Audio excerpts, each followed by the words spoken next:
Enter the children. Medea, take his right hand. Ah me, my sad fate, when I reflect as now upon the hidden future. O my children, since there awaits you even thus a long, long life, stretch forth the hand to take a fond farewell. Ah me, how new to tears am I, how full of fear! For now that I have at last released me from my quarrel with your father, I let the teardrops stream adown my tender cheek. Chorus. From my eyes, too, bursts forth the copious tear. Oh, may no greater ill than the present e'er befall. Jason. Lady, I praise this conduct, not that I blame what is past, for it is but natural to the female sex to vent their spleen against a husband when he traffics in other marriages besides his own. But thy heart is changed to wiser schemes, and thou art determined on the better course, late though it be. This is acting like a woman of sober sense. And for you, my sons, hath your father provided with all good heed a sure refuge, by God's grace. For ye, I trow, shall with your brothers share hereafter the foremost rank in this Corinthian realm. Only grow up, for all the rest your sire and whoso of the gods is kind to us is bringing to pass.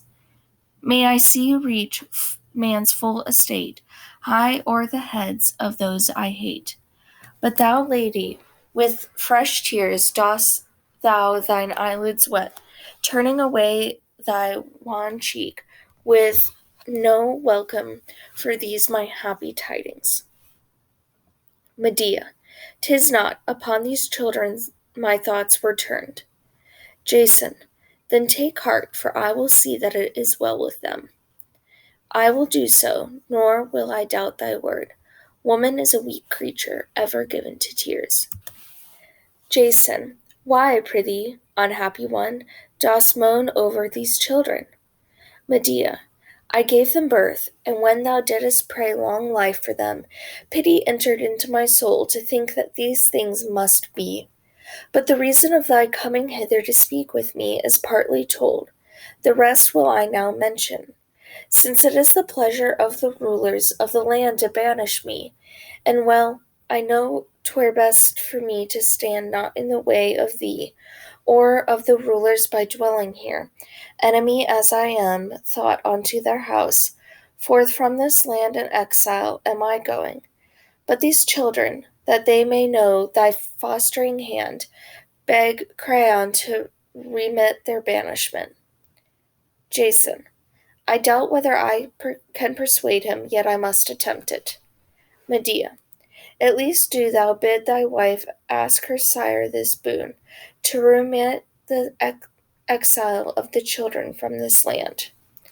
Jason, yea, that I will, and her methinks I shall persuade, since she is a woman like the rest. Medea, I too will aid thee in this task, for by thy children's hand I will send to her gifts that far surpass in beauty.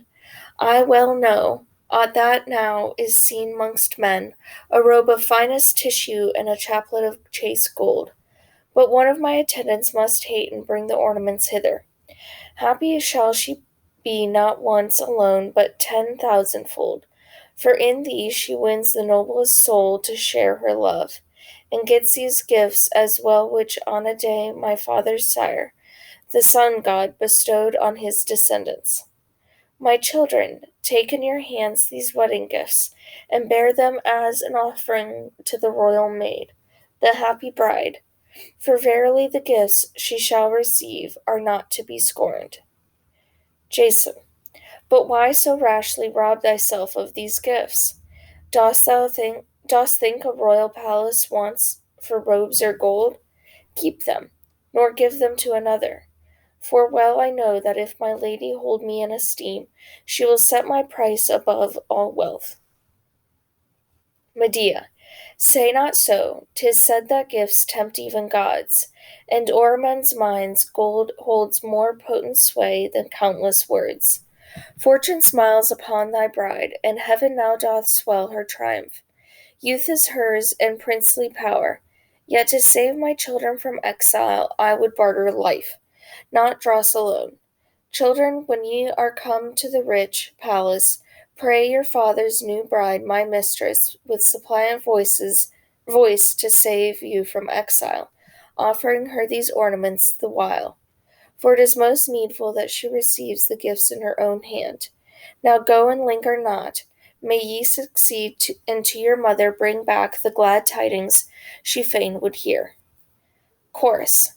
Gone, oh gone is every hope I had that the children yet might live. Forth to their doom they now proceed. The hapless bride will take, the golden crown that is her ruin, with to be her ruin. The spaces are messing me up. With her own hands she will lift and place upon her golden locks the garniture of death. Its grace and sheen divine will tempt her to put on the robe and crown of gold, and in that act she will deck herself to be a bride amid the deed. Such is the snare whereinto she will fall. Such is the deadly doom that waits the hapless maid. Nor shall she from the curse escape. And thou, poor wretch, who to thy sorrow art wedding a king's daughter, little thinkest of the doom thou art bringing on thy children's life, or of the cruel death that waits thy bride. Woe is thee! How art thou fallen from thy high estate! Next do I bewail thy sorrows, O mother, hapless in thy children, thou who wilt slay thy babes because thou hast a rival. The babes thy husband hath deserted impiously to join him to another bride. Attendant, thy children, lady, are from exile freed, and gladly did the royal bride accept thy gifts in her own hands, and so thy children made their peace with her. Medea. Ah! Attendant, why art so disquieted in thy prosperous hour? Why turnest thou thy cheek away, and hast no welcome for my glad news? Medea. Ah me! Attendant, these groans but ill accord with the news I bring. Medea. Ah me! Once more I say. Attendant, have I unwittingly announced some evil tidings? Have I erred in thinking my news was good? Medea.